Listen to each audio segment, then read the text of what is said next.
July 8, 2014. Brazil didn't just lose a game, they were humiliated in their own country. 7 goals, 1/2, a nation in tears. This wasn't football anymore. This was something darker, and the world couldn't look away. If you want stories that actually make you feel something, subscribe. New video every week. Brazil had one dream in 2014, just one: win the World Cup on home soil, in front of their own people, in their own stadiums, under their own sky.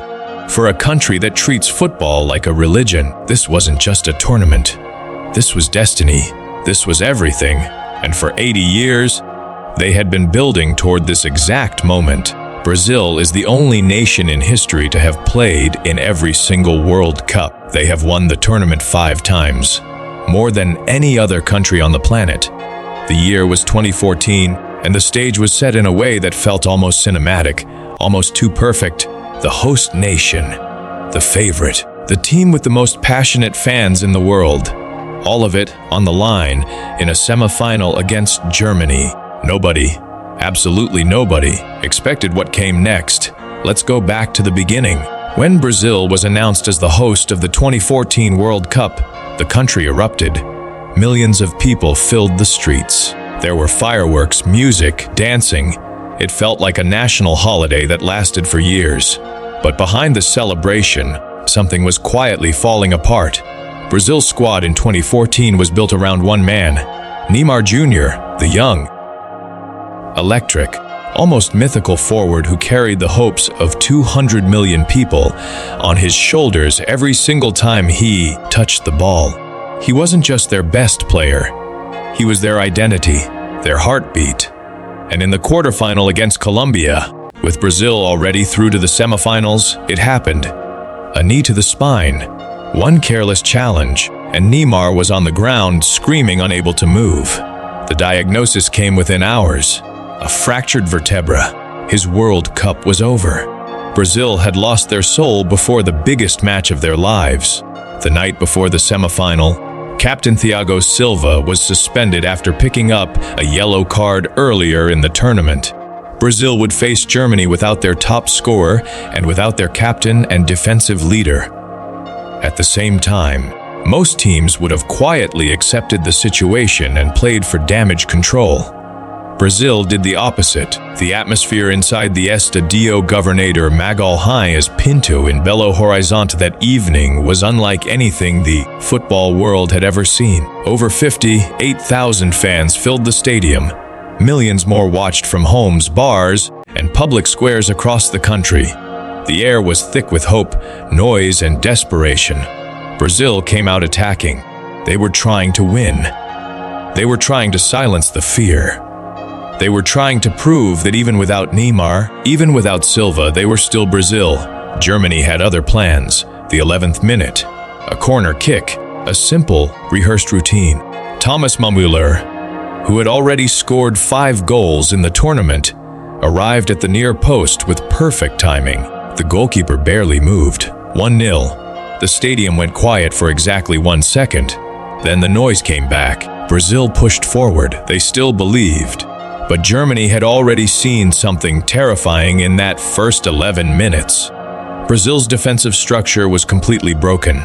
There was no organization, no communication, no leadership without Silva at the back.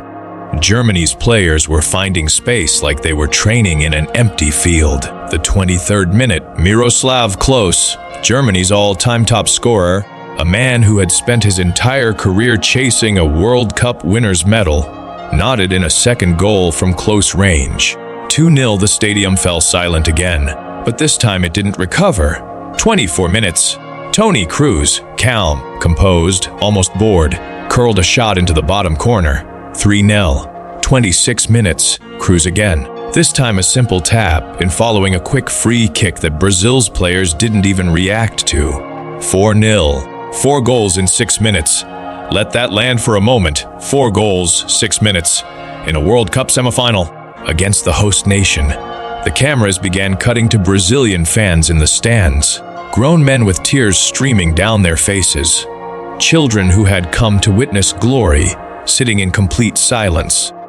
Women pressing their hands to their mouths, unable to process what they were watching. Brazil's players looked like they had forgotten how to play football. They were standing still, watching, waiting for something to save them. Nothing came. 29 minutes. Sami Khedira drove forward and finished clinically, 5-0. The Brazilian players were not just losing, they were breaking down emotionally in real time, on the biggest stage in football, in front of their entire nation. The second half barely mattered in terms of the score. Germany added 2 more goals. Oscar, one of Brazil's most gifted players, scored a consolation goal deep in injury time that only made the silent. The final score was 7-1, 7-1, in a World Cup semifinal at home, against a team Brazil had beaten before. A team Brazil were supposed to match, if not beat. The phrase that emerged from that night, and it has never left, is this: the Mineirão, named after the Mineirão Stadium where the match was played, and echoing the Maracanazo, the devastating loss Brazil suffered in the 1950 World Cup final, also on home soil. 2 of the most painful moments in Brazilian football history, both at home, both in front of their own people.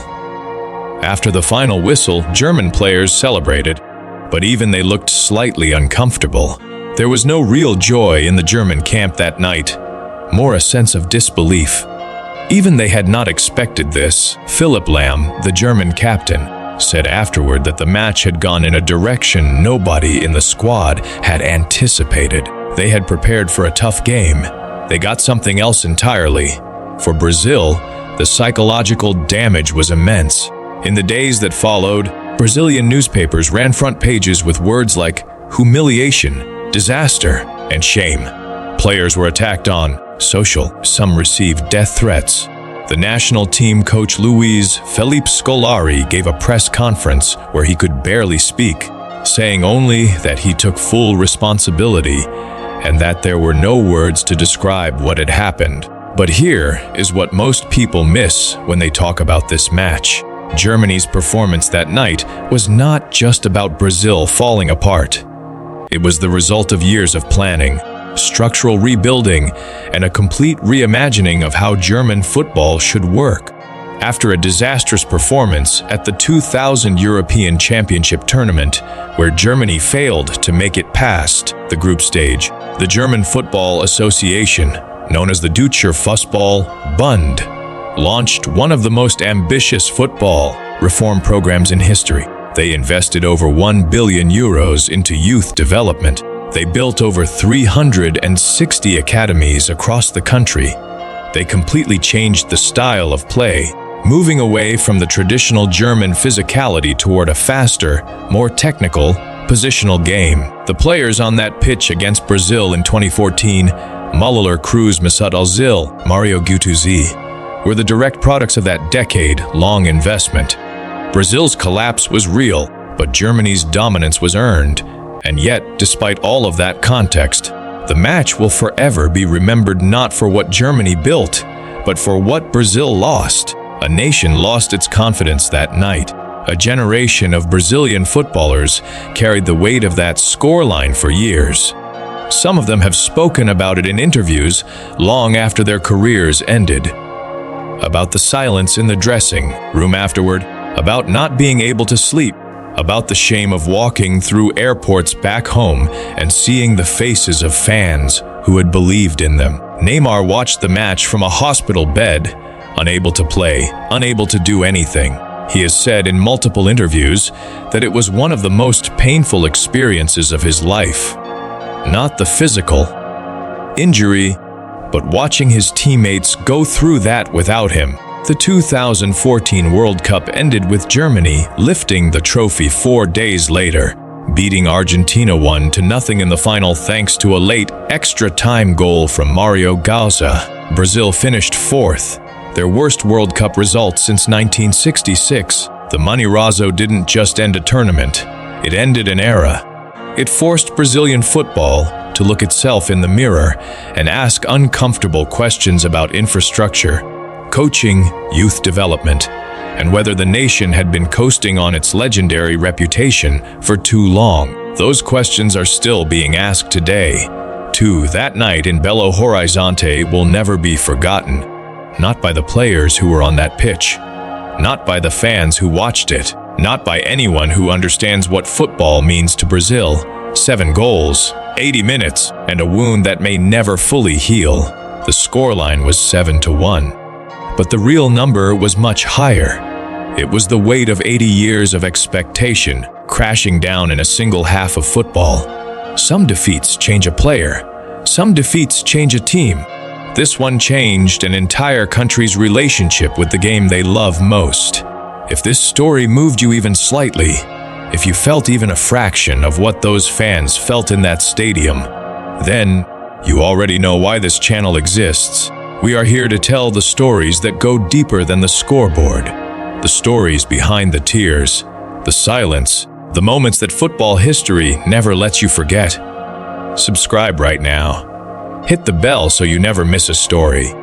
Share this video with someone who loves football, or someone who thinks they don't, because stories like this have a way of changing minds. A new story drops every single week, and we promise you, every single one will be worth your time.